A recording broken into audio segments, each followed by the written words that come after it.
अगर परमार्थ में निराशा, भोगों में तो निराशा कर लो, जगत में निराशा कर लो, लेकिन परमार्थ में निराशा नहीं होनी चाहिए। पता नहीं मैं प्रयास कर रहा हूं इसका सुधार हो कि ना, पता नहीं मैं अपना प्रयास कर रहा हूं मेरा सुधार हो कि ना, पता नहीं जो भजन कर रहा हूं इससे सुख मिले कि नहीं, पता नहीं भगवान मुझे जान रहे कि नहीं कि मैं उनका भक्त हूं। किसी भी तरह का संशय मत करो। निराशा ठीक नहीं है। नहीं, भगवान मिलेंगे, नहीं मैं सब दोषों पर विजय प्राप्त करूंगा, नहीं मैं प्रयासरत हूं इसका परिवर्तन निश्चित होगा, नहीं जो अभी परिस्थिति चल रही इस परिस्थिति का परिवर्तन करके रहूंगा, ये आशा इधर ठीक है और भोगों की तरफ निराशा ठीक है। यदि हमारे हृदय में निराशा आ गई परमार्थ से तो फिर पतित हो जाएंगे। निराशा ना आने पावे भगवत मार्ग में। किसी भी स्थिति में अगर निराशा आ रही हो तो फौरन किसी संत महात्मा से मिलो। जैसे मोबाइल की बैटरी डिस्चार्ज हो जाती है तो चार्ज करना पड़ता है ना, तो कभी कभी माया के ऐसे संग मिलते हैं जिससे हमारा परमार्थ खो जाता है, हमारे अंदर हीन भावना आने लगती है। हमें तत्काल किसी महापुरुष का चरित्र पढ़ना चाहिए, किसी महापुरुष के समीप जाना चाहिए, तो हमारे हृदय में एक नवीन उत्साह बढ़ेगा और हमारा परमार्थ संशय रहित हो जाएगा। जिसको सत्संग मिल गया अब निश्चित हो गया उसे भगवत प्राप्ति हो जाएगी। बस सत्संग छोड़ना नहीं, सत्संग पकड़े रहना। आज तक किसी को भी भगवत प्राप्ति हुई तो सत्संग से हुई। जब सत्संग मिले तो समझ लेना चाहिए मेरा भगवत प्राप्ति का पास हो गया। ये सत्संग। गोस्वामी जी के समय हाथी घोड़े की सवारियां विशेष महानता मानी जाती थी। अब तो कार वाला समय है। अच्छे अच्छे वीर अंग रक्षक हैं, पृथ्वी धन घर शरीर सब, इतना सुंदर वैभव की देवता भी ललचाए। गोस्वामी तुलसीदास जी कहते हैं ये बढ़ एक से एक बढ़कर जो सब सुख उसके पास है, पर उसने भगवान को अपना नहीं माना, एक दिन भी सत्संग भजन नहीं किया तो मरेगा तो नरक जाएगा, जीवन व्यर्थ चला गया। हे जानकी नाथ आपके बिना जिसका जीवन गया हो जलाने योग्य जीवन। अगर सत्संग नहीं सुना जाए तो चाहे जहां रह जाए बुद्धि भ्रष्ट हो जाती है। कल की चर्चा थी गोस्वामी जी ने जोग विराग तीर्थ यज्ञ सबका कि इनसे भगवत प्राप्ति देख लो। आप प्रभु के दास होकर के संसारिक भोगों का महत्व जागृत हो गया। क्या हुआ? अरे ये भोग तो रुपया पैसा तो उनके पीछे मारे घूम रहे जो घोर विषय जानते नहीं रामकृष्ण हरि कौन है, जानते ही नहीं भैया रामकृष्ण हरि कौन है। और एक कुबेर हैं जिनके यहां 9 निधियां 8 सिद्धियां संपत्ति ऐसे मारी घूमती है जैसे किसान के यहां गेहूं मारा घूमता है, ऐसे उनके यहां हीरा जवाहरात रतन सब कुबेर। ऐसे भगवान अनंतो कुबेर के स्वामी, क्योंकि अनंत ब्रह्मांड है, ये तो एक लोक के स्वामी कुबेर है। ब्रह्मांड निकाया निर्मित माया रोम रोम प्रतिवेद कहे तो हर ब्रह्मांड के कुबेर है। गर्ग संहिता में चर्चा आती, जब ब्रह्मा जी गए और सखी से कहा कि प्रभु से कह दो ब्रह्मा जी आए, तो बोले कौन लोग के ब्रह्मा आए हो? बोले और भी है क्या? बोले लाइन लगी आओ तो उन्हें दिखावे। तो दिखाया 1000 मुख वाले ब्रह्मा, 100 मुख वाले ब्रह्मा, ब्रह्म ही ब्रह्मा। तो बोले अपना पूरा परिचय बताओ। तो बोले जो भगवान वामन रूप धारण करके ब्रह्मांड कटाह से जिनके नाखून का हमने चरणामृत उतारा गंगा जल, हम वो ब्रह्मा। बोले हाँ आ रहे हैं, पता लगा। तब सखी गई, ब्रह्मा की लाइन लगी थी, ब्रह्मा की। अनंत ब्रह्मांड तो कितने कुबेर। और जब सब कुबेरों के यहाँ की जिनके यहाँ संपत्ति पहुंचाती है जो, वो लक्ष्मी जी की सेविका है और लक्ष्मी जी स्वयं भगवान की चरण दासी है। ऐसे भक्त होकर ऐसी भक्ति का अवलंबन लेकर भला कोई ऐसा। इसीलिए जब तक भगवान का आश्रय और भजन नहीं, बिल्कुल कोई भी हो वो जीवन व्यर्थ है। कहीं भी हो सच्ची मानिएगा, हृदय से कह रहा हूं, अगर नाम जप नहीं करोगे, भगवान का आश्रय नहीं लोगे, तो ऐसी हवा है माया की तुम्हें कोई नहीं बचा सकता। वो आपसे ऐसे आचरण ऐसी क्रियाएं करा देगी जिस अगर भगवान के आश्रित हो, चूक हो भी जाती है, निंदा हो भी जाती है, अपमान हो भी जाता है, तो एक शब्द याद रखो, नामे भक्ता प्रणश्यति। भगवान कह रहे मेरे भक्त का नाश नहीं हो सकता। चूक हो गई, भगवान संभाल देंगे, उनकी प्रबल प्रचंड माया है। एकांत में बैठा हुआ, हथेली पे कपोल रखी, अश्रु प्रवाह करता हुआ, हा राधा हा कृष्ण बार बार पुकार रहा है। और ऐसे भगवान के ध्यान में मगन जो है उसका जीवन धन्य है।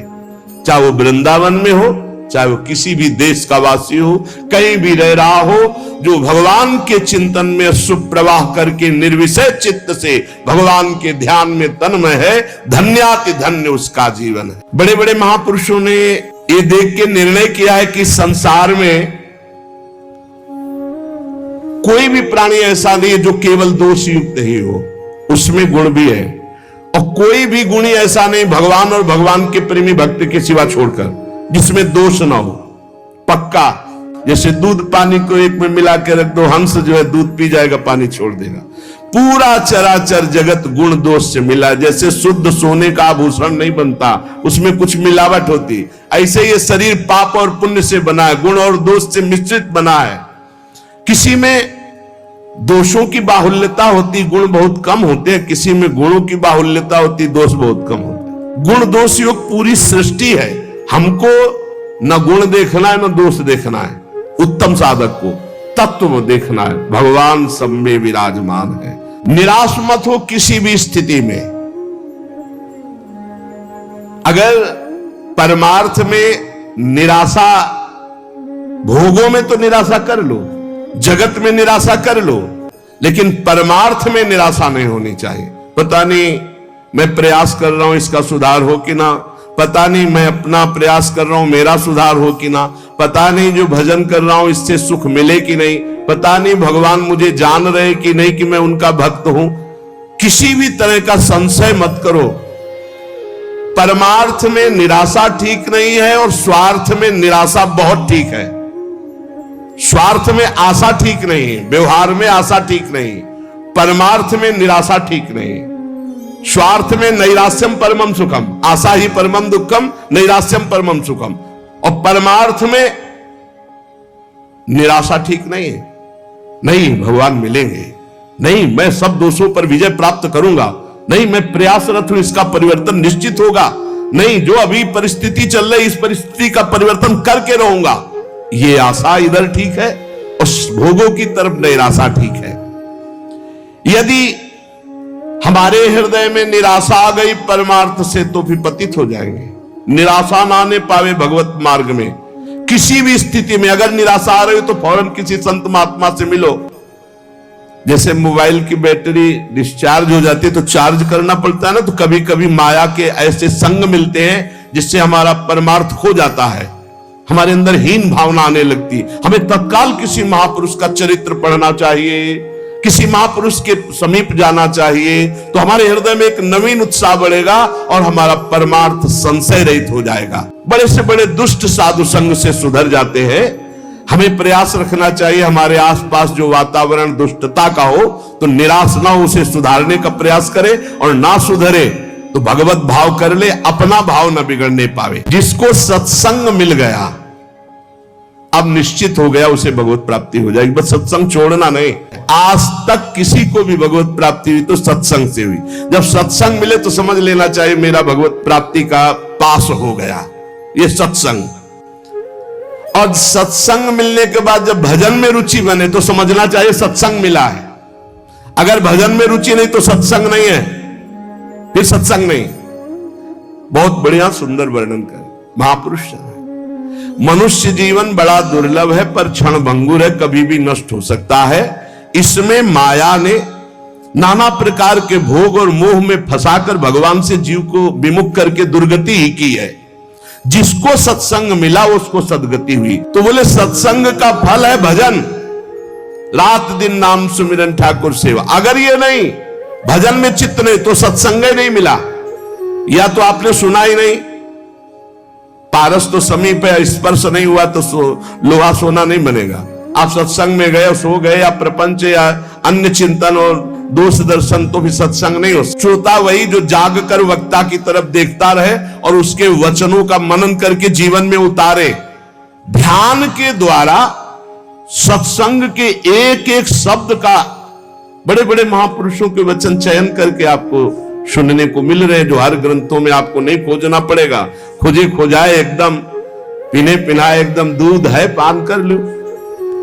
सब दोषों का नाश सत्संग से हो जाता है, सब दोषों का नाश। रोज अपनी कमी महसूस होती है सत्संग में, रोज ऐसा लगता है सत्संग मेरे लिए ही हो रहा है।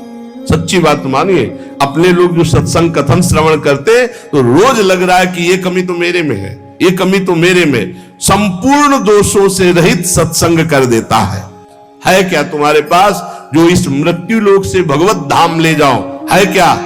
वो नाम, वो परोपकार, वो भगवत सेवा, समाज सेवा। अगर नहीं तो कुछ नहीं है आपके जीवन में, कुछ नहीं। यदि आपने किसी भूखे को भोजन नहीं पवाया, पानी नहीं पिलाया, किसी बीमार की दवा नहीं कराई, पशु पक्षी की सेवा नहीं, भगवान का नाम जप नहीं किया, ठाकुर सेवा, समाज सेवा, तो क्या जीवन तुम्हारा? धिक्कार जीवन। कुछ भी हो, खाली हाथ वही अपने कुकर्म का बोझा, पाप की गठरी लेकर जाओगे। अतएव विचारवान संतों की अनुभवयुक्त वाणी का सत्संग जो सुनो, उसे बिल्कुल अक्षरशः अपने